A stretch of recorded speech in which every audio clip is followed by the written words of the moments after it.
All right, welcome you on into a Friday Locked On Syracuse podcast ahead of the Virginia Tech game on Saturday. We'll get you Dabbundo's Digits prop shot for that, but we've got to start out with the news that came out yesterday. Jesse Edwards out for the season. Sort of hit us upside the head. Really a heartbreaker there. We'll talk about what it means, the lineups going forward, and everything like that. All coming up on the pod today.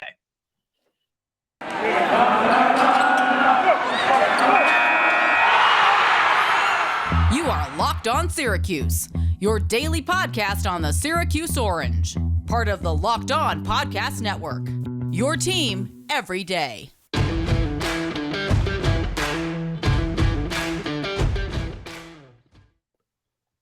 All right, welcome on in. Thank you for making us your first listen every single weekday. Tim Leonard, Tyler Aki here with you. You can follow the show on Twitter at LO_Syracuse. You can get us wherever you get your podcasts. And we're free and available on YouTube now as well. Please subscribe to the YouTube channel. Hit the like button if you are watching on YouTube. So Jesse Edwards comes out Thursday, kind of late morning, Ty, that he is out for the year. Fractured wrist, probably going to sideline him 5 to 6 weeks. And first reaction, I think, is just total bummer, right? Because he's having one of the better seasons we could have imagined from a Syracuse center in a while. And we're trending in the right direction, 4-game winning streak, and now it kind of feels like the wind is sort of out of our sails.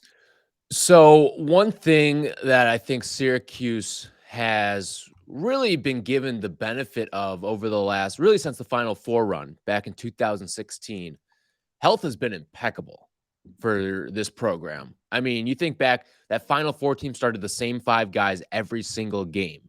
If that's not a good luck, that sometimes you need luck on a Final Four run. And I would say the ability to start all 5 guys every single game, that's luck in your favor right there.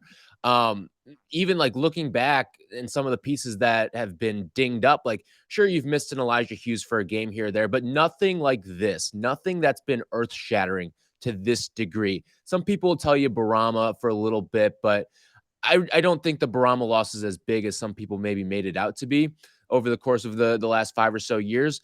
This is... Yeah, I mean, I would push back on that a little just because at the start of, what was it, last year, when Bourama played 4 minutes and then was out for the entire season, we expected him to be a pretty solid option. But it is nothing like the impact that this is making. Jesse Edwards, you are losing one of your 3 best players on the team and a guy who has taken a significant leap year to year, and you wanted to see that development continue to play out because as good as he's been this year, there's still a couple extra steps to take. And I look at what Jesse could have accomplished the rest of the year. It's disheartening to see a guy who's playing so well. I mean, talk about a guy who's beloved by the fans too. The Jesse chance when he checked out of the game. What game would that have been? Not Boston College, before Boston College. The Louisville game. When he checked out of the Louisville game, you hear the Jesse chants throughout the dome. It felt like Marek Dolezaj all over again. And to see him go down for the rest of the season just really sucks, man. I mean, he was playing so well, and he's in the conversation for most improved, and now you can pretty much kiss all that goodbye. Yeah, it is a huge bummer, and I'm totally with you. I think for the most part, the injury luck has been good, and Syracuse has always been sort of one injury away. The one thing I will say, it became sort of a topic on Twitter yesterday. Oh, that's our MVP. That's our most indispensable piece. I don't totally disagree with that. Now, I'm not taking anything away from what Jesse Edwards has done. I'm a very big fan of him. But to me, if we lose Buddy Boeheim, then you really fold up. Like, the season's totally over because of the guard depth in particular. It feels like that is the position where we just simply cannot afford to lose a starter. I guess if you lose Gerard, then Torrance is playing, that's fine. But if you lose Buddy, he's the team MVP. As much as I like Jesse and as much as I get what people are going for there, like I saw some notable writers and stuff tweeting out that Syracuse's most indispensable player that is now injured. And I mean, to go Jim Boeheim, like if we don't have Buddy Boeheim, then we don't win 10 bleeping games this year, right? No, like, you're right. He's the MVP. I'm with you there. I totally agree with that. You can't take away what Buddy's done, and maybe it's because of the nature that he does it from time to time. Like we talked about over the course of the 4-game winning streak, how he's averaging 20 points, but he's maybe overshadowed by some of the other performances that we've seen from guys like Cole Swider. And of course, Jesse Edwards too has been fantastic during the 4-game winning streak as well before he broke his wrist. And now we probably see a little bit why he only played 13 minutes in that game as well. If health had to have played some sort of factor in that, I'd imagine as well. And I know his wrist was taped up after the game. I think Matt Park tweeted that out too, but no one really made anything of it at the time. You're right. I would say in terms of Jesse, like, you feel most confident in his backup, I think, of any player on the team right now, just because A, the numbers are thin to begin with, and B, Frank's played pretty well lately. I mean, he hasn't been putting up gaudy numbers, but for a backup over this course of this 4-game winning streak, he's given you some spot performances too. And I think that the drop-off will be there when you go from Jesse to Frank. But I don't think it'll be as steep as we maybe would anticipate if, say, a Buddy got hurt or Cole Swider got hurt, something of that nature. The drop-off won't be as steep, but it's still going to exist. And the thing that happens after that is, at the center position that has been plagued by foul trouble all season long, what happens when Frank picks up 3 quick ones in the first half? Right? Like, then you find yourself in a lot of trouble. Is it going to be Jimmy going to the 5? Are you going to see maybe a little John Bull at the 5? Are you just going to see them go mega small at times? Like, you're going to need Bourama. guys. I think that's what will happen. Well, is it going to be Bourama? Because he's had his chances to play this year, and he's only logged 8 minutes the entire season. So I mean, just from hearing what Jim Boeheim said in his coach's show last night, that makes me more confident that it is Bourama. I would have guessed that Jimmy at the 5 would have been the option going into the coach's show and before I heard his comments throughout the day. But he said stuff like, I have no reason to believe that Frank and Bourama can't hold it down. And, Jimmy, we might play a little bit there. And he's kind of said that same message about Jimmy at the 5 throughout the year, that it's not ideal and they give up a lot on defense. And we'll get some good numbers in a little bit from Anthony Dabbundo on how they play offensively and defensively when Jimmy is out there at the 5 position. But he said something like Bourama 15 minutes is what I'm expecting going forward. So I expect Frank's going to start.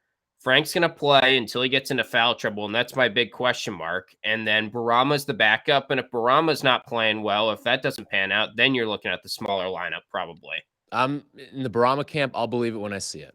I'll believe it when I see it. That's where I'm at right now because he's had his opportunities to play. We've seen games where Frank got in foul trouble and Jesse got in foul trouble, and you could have thrown Bourama in there for a couple of minutes. We've seen a couple lineups with Jimmy at the 5. We've seen some lineups too, and like they've played in a lot of blowouts lately. Wouldn't that be a time to get Bourama a little bit of run? So I agree with you totally. And then Boeheim brought up a good point. He said, Bourama has told me he doesn't want to go out there for 2 or 3 minutes. He's not the type of player that can make an impact in 2 or 3 minutes. When you haven't played in a while, you have to be in there for 6, 7, 8, 10 minutes and actually get your feet wet a little bit. So he said that we haven't used Bourama because we're not going to use him for 2 to 3 minutes. Whereas now you actually have a backup center spot that is open and probably you'll use him for extended time. That's my thinking. Well, what's the effectiveness then? Like, if he doesn't want to go out there for 2 to 3 minutes, like, does he want to play? He wants to play, yes. I mean, I'm not sold on it right now. I'm really not. The whole Bourama experience has been a very strange one over the last couple of years, and I get it's health, right? But I'll believe it when I see it with Bourama Sidibe out there on the floor. Do you think we will see Frank shine in this role? Because, again, I'm so worried about the foul trouble. And I think we even touched on this earlier in the week. So it's kind of funny that it's sort of coming full circle now. I believe that Frank's a solid option, but I just don't know if we're going to be able to see him play 20, 25 minutes. It's going to be kind of the same conversation as young Jesse, where he was getting in foul trouble all the time as well. So I'm looking at his per 40 this season. He's averaging over 6 fouls per game. So I would say, I think Frank, putting him in a starting role, I'm excited. I'm intrigued to see. I shouldn't say excited. I'm intrigued to see what it looks like because he's kind of gotten spot minutes and sometimes the hook is quick with him too. So I'm intrigued to see what happens with Frank in that center spot over an extended period of time, because I think when he gets a little bit of run out there, he's a great rim runner. He's a guy who can catch a lob for you as well. I'm excited how he meshes with some of these guards too. We've seen a little bit of chemistry with him and Gerard at times, and he is a power center. too. He's going to go up and dunk on guys. Jesse was more of a finesse center with his offensive game. So it's a little bit of a different dynamic here. I'm intrigued in terms of do I trust him to stay on the floor? It's a wait and see game. I'd probably lean no. But again, he's going to get extended run because there aren't a whole heck of a lot of options behind him now. It's almost like he's going to have a very long leash, I think. So that's going to be exciting to see how he sort of uses that. All right, we'll get into the lineups going forward, how the rotations might shake out some more, and get some really good numbers from our guy Anthony Dabbundo on how the team has fared without Jesse in the lineup so far this season. First, I want to tell you guys about Bet Online because they have you covered this season. More props, odds, and lines than ever before as football continues its march to the playoffs, right up to the big game. Next time we talk, we will have known the winner of the big game, and betonline.net remains the best spot for all of your sports scores, podcasts, and news this season. Not just football, BetOnline has up-to-the-minute info on pro and college hoops, NHL, boxing, UFC, along with live real-time updates on current games. Don't wait. This is a great time to take advantage of all these new amazing offers because I'm sure some of you are thinking about that big game. Go to BetOnline. It's where the game starts. So let's actually throw it to our guy, Anthony Dabbundo, right here, because I want to react to some of the things that he discusses in this, some of the interesting numbers on Jimmy at the 5, on when Frank is out there versus when Jesse is out there. He did a good job. Here is our guy, Anthony Dabbundo, with Dabbundo's Digits. All right. Cool. All right, thanks to Anthony Dabbundo, as always. It is a nightmare matchup against Virginia Tech, and we'll get into that in a little bit, but some interesting numbers there, to say the least, about when Jimmy is out there. And Jim Boeheim has admitted as much, that the defense is definitely hurt. He counters by saying, well, it allows some more openness, some more free-flowing offense, puts Jimmy in a good spot. But to me, I think we will see some Jimmy Boeheim against Virginia Tech at the 5, because Virginia Tech's a smaller roster in terms of height. Their tallest starter, I believe, is like 6'9". They're more of a shooting team, more of a perimeter-based team. And I don't know if we're going to see him a ton, though. My big concern is when you get deeper into the schedule, UNC, Duke, where you got Armando Bacot, Williams, some of these bigger bodies down there. That's where you just can't afford to have Jimmy Boeheim out there in terms of a rebounding and defensive perspective. You're 100% right there. It's not going to work. It's going to be a night. And those are centers that can put up 18 points and 15 boards. Like, they are physical dudes that can attack you on the glass and put back shots too. And that's just not a recipe for success with Jimmy Boeheim down there. And I get what Jim Boeheim's saying when he says it opens up the floor more. And I totally agree with that. But that only matters, and I'm talking from an offensive standpoint here, that only matters if you have guys that are going to drive the lane. And this team just doesn't have a lot of guys right now that are going to put their head down and get to the basket. So how much of a benefit is it really going to bring you if you have Jimmy out there on the offensive side? Like, sure, it spaces the floor out, but then you need Samir Torrance out there because he's the only guy that's going to tuck his head down and try to get to the rim. You don't see Buddy try to go to the rim. You don't see Joe try to go to the rim. None of these guys are doing that right now. I don't know. Maybe will it help Benny out a little bit? Potentially. But I think you'll just switch some matchups around too. Like, think about a Duke. You're going to have probably, if you stretch Jimmy out to the 5 and have him playing on the perimeter a little bit, guess who's guarding Benny Williams? Mark Williams. And that's not going to end well for a guy who's already losing a lot of confidence with the way that his offensive game is going. Yeah, I wonder if we see any Cole Swider at the 5, if we see any John Bull at the 5, because they have hinted at, some of the coaches, that they're experimenting now with different lineups, and it's going to take some time. You have to regard. At this point. You don't have a choice. And I think Bourama is interesting because Jim Boeheim seems relatively confident in him, but he's also saying stuff like, I think he will make an impact. He's been practicing really well, but we won't know until we see him in that first game because it has been pretty much 2 years since he's played extended time in a game. So that's an interesting question. One thing that, not to try and find a silver lining because this is crushing news, but if Frank plays a lot and Frank succeeds, maybe his chances of leaving in the portal after the year go down. Like, I don't know. It's not. I would almost say the opposite might be true. Because if this is audition time, like, and he balls out, like, someone's gonna say that's a starting caliber center for me. Yeah, Think of that angle. That's a good point. I mean, it could work in the opposite direction these days, but on the note of Benny, I think a lot of people are encouraged that maybe Benny will get some more minutes now.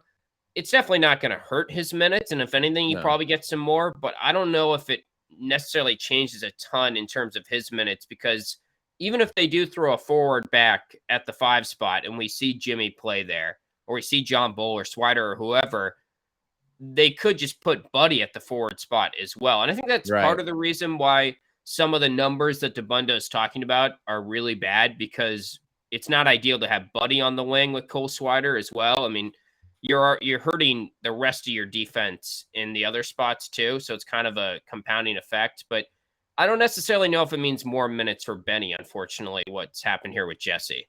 One thing that you bring up with Buddy on the wing, as deficient as he can be from the defensive side of the basketball, one thing that he brings to the 2-3 zone at the top is an unteachable, and that is height and length. I mean, he's a Yeah, 6'5" player playing at the top of the zone. Those are kind of ideal metrics that he's you really want like 6'6". in physique. Yeah, Yeah, he's really. big. Like he's a big guard, and that's part of why he thrives on the offensive side, and that's part of why he maybe gets away with some stuff too on the defensive side as well.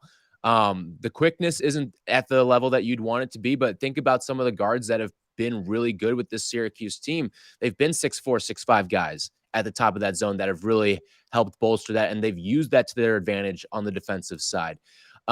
So yeah, no, that certainly is not ideal. I think you're right. If anything, it maybe bumps up Samir's minutes a little Yeah, bit, because we'll see a lot more of the 3-guard lineup, which certainly should excite you and I.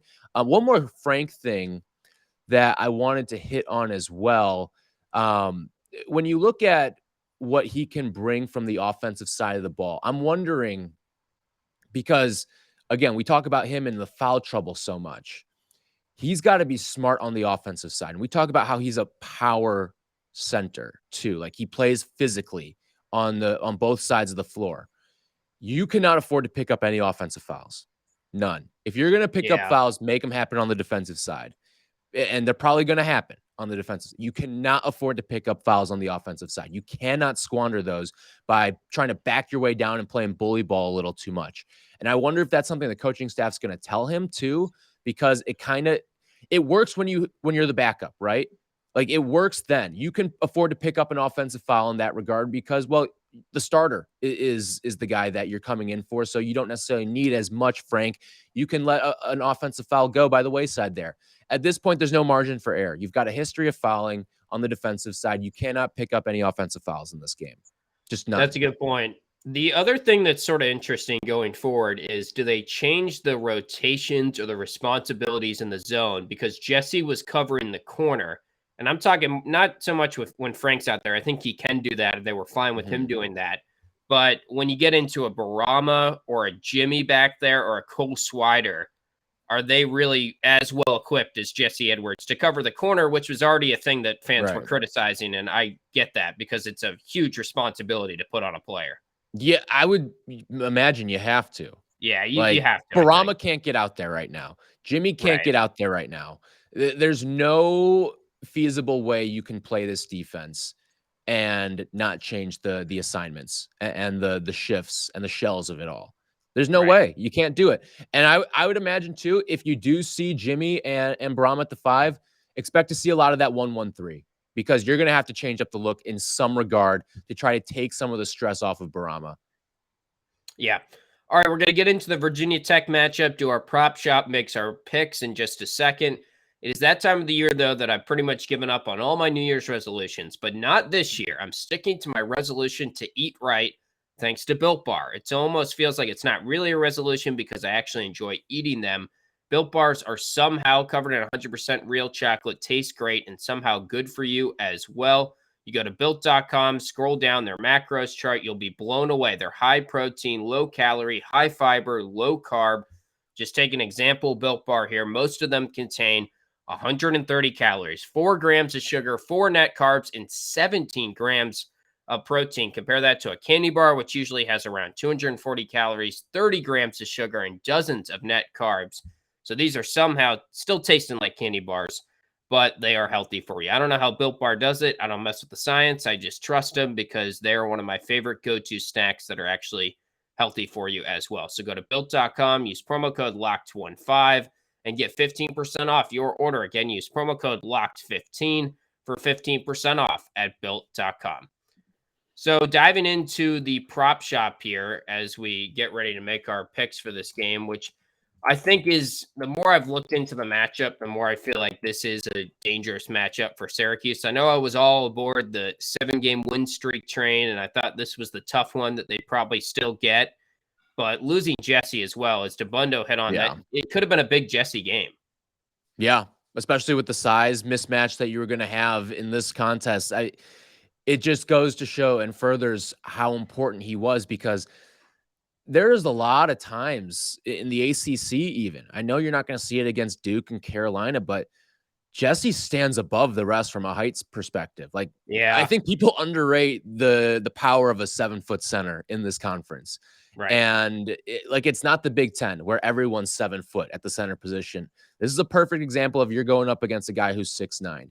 You're going to have a major height mismatch there. And with a guy who's got a finesse game like Jesse, that is tremendously important. Right. All right. So first off, props to you. Last week, you hit Cole Swider. I had Joe Girard to be the leading scorer, so we are both kind of around it. But you hit Cole Swider at plus 495. I hit my last 4 leading scores. You're I'm kind of on back a roll right now. in that. I'm getting back all into of a sudden, my lead is less insurmountable. I'm 62 it's still over $1,000. Like, yeah, don't sell yourself short here. You hit another Cole Swider, and I'm starting to sweat a little bit. I mean, it's getting to be a conversation. You're down 225. I'm up $940 wise on the year. We'll start with this one. Virginia Tech, second best 3-point shooting team in the country in terms of percentage. They make about 9.5 a game. Syracuse is allowing about 10.7 per game. So an outrageously high number, but I think it's warranted. Virginia Tech over under from threes in this game. We'll set it at 12.5. I don't want to take the over, but I think I have to. I think I have to. I mean, you're installing, I'm not saying you're installing a new defense, but it's a new personnel group that's going to be out there for the bulk of this game. And that doesn't bode well for a team that's been sloppy with rotations and slides all season long. You have to go with the over here. Yeah, I think I'm with you. I'm going to take the over as well. They're going to jack up a lot. They have like 5 or 6 guys that can shoot it. They're shooting off like 43% in conference play. Like, yeah, there's guys off the bench that are capable of hitting 6 in a game. You could say they enter on a 4-game winning streak. 2 of those are against Pitt, the last 2 games, which is sort of weird. One of those was rescheduled. But you could say, all right, they're due for some negative regression shooting wise. But is that going to come? Couldn't you say the same thing about Syracuse's 3-point defense too? Yeah, that's the whole thing. So I don't think this is the game where Virginia Tech gets that. So I will take the over with you. Next up, Bourama's minutes. This will be interesting. I'll set the over under 12.5 minutes just because Jim Boeheim hinted at 15 would be a number. I'm going to take the over because I don't know. I mean, at the same time, I think Virginia Tech's the one game where he'll go under those minutes. Then going forward, we might see more of it. So I'm torn. I'll take the over because I feel like you're probably going to take the under. Yeah, I'm going to take the under here. I think he'll see the floor. I don't think it's going to be for extended minutes. And let's not forget too, he's a guy that gets himself into foul trouble. I mean, he can work some magic here in 4 minutes and pick up 3 fouls. So right. I'm going to take the under on Bourama's minutes. All right. As for who will lead Syracuse in scoring, we unfortunately have to chop Jesse off this now. It shifts the odds a little bit, but we still have Buddy as the favorite, minus 145. Girard plus 350. Jimmy plus 350 as well. Swider moving up to plus 400. I guess I'll just take Buddy. I mean, I don't have a great feel for this game. I think Virginia Tech's 3-point defense scares me a little bit, but it's interesting because usually I like Syracuse when they go up against offensive-minded teams, and that's definitely what Virginia Tech is. Their defense is outside the top 100 in KenPom. They're right around 110 as of us recording. But I don't like the fact that they have some history against the zone. They don't play fast, and they just have ways to shoot over top of it, even more so than a normal year. Yeah, this is I'm torn here because, yeah, it kind of feels like it could be a a Buddy performance where, all right, you lost one of the soldiers, someone's got to step up, and it's Buddy, and he goes off for 28 points in this game. It certainly could be something like that. But I'm going to go with Joe Girard here. I All think right. this could be a game where he sort of gets loose, especially with a 3-guard lineup, which I'm anticipating we'll see a good amount of in this game. Let him work at the 2 a little bit. I'll go with Joe Girard to be the team's leading scorer. All right. As for picking the game, Ken Palm has it 77-71. Virginia Tech win at home. Tech has not played since Monday. They're well rested. They're playing really well.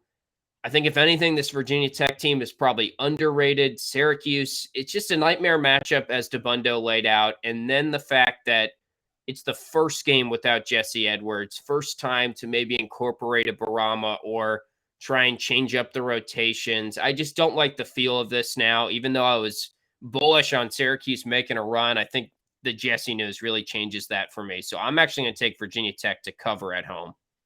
I'm with you. I mean, this is absolutely debilitating what he brings both offensively and defensively. Like I'm trying to think through the lineup. Like nobody impacts the game on both ends of the floor more than him.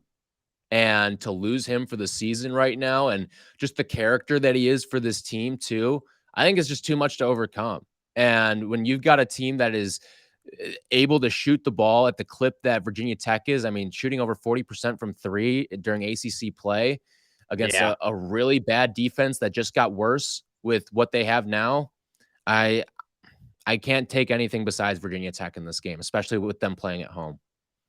Yeah, I could see a lot of corner threes from Virginia Tech in this game. That'd be my worry. As for the over-under, 148, I feel like the inclination at first is to go over because it's 2 offensive-minded teams, 2 teams that have been shooting well. I think we could see some negative regression from both teams. And then Virginia Tech plays at such a slow pace. They're 343rd in the country in tempo. So I'm actually going to take the under. I'll take the over still. And part of it is I do think that even though Syracuse, we've kind of brought up all this stuff of, yeah, like it sucks Jesse's out and the heads might be hanging a little bit, but they've been playing with nothing to lose the last couple games. And I feel like this just sort of builds on that mentality as well. Like, no, Jesse, like we still have nothing to lose here. So I'll take the over in this game. I don't have a good feel either way, though. I probably wouldn't play it for real.